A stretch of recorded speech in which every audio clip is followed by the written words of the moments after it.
En matière de climat et d'énergie, nous ne pouvons pas gaspiller un nouveau quinquennat. Le temps n'est plus aux déclarations d'intention. Il est à l'action efficace, continue, généralisée. Car les impacts du changement climatique sont déjà bien là, parfois dramatiques, et ils seront de plus en plus forts et pressants. Depuis 20 ans, Sauvons le climat déploie une approche rationnelle, rigoureuse, argumentée et fondée sur les réalités techniques et scientifiques. Nous proposons aujourd'hui des solutions basées sur notre expérience, notre technicité et notre crédibilité.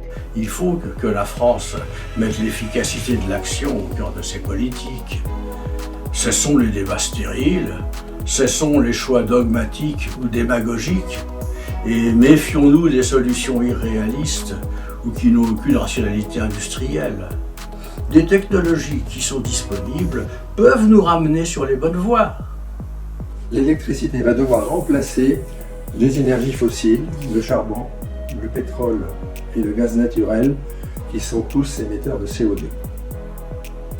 Il va falloir pour cela utiliser le nucléaire et les énergies renouvelables dans un mix qui devra être suffisamment équilibré pour être pilotable, c'est-à-dire être capable de s'adapter à la demande des consommateurs et qui devra également être à prix acceptable. En matière de transport, des technologies électriques sont d'ores et déjà disponibles.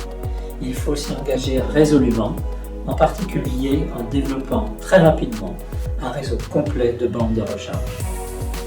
Dans le bâtiment, des solutions sont également disponibles. Les nouvelles normes pour la construction neuve sont enfin débarrassées des erreurs des 10 dernières années. Mettons ces technologies efficaces en œuvre de façon raisonnable dans la rénovation du parc existant. Notre industrie, tout comme notre agriculture, devront être soutenues pour réduire leurs émissions de gaz à effet de serre.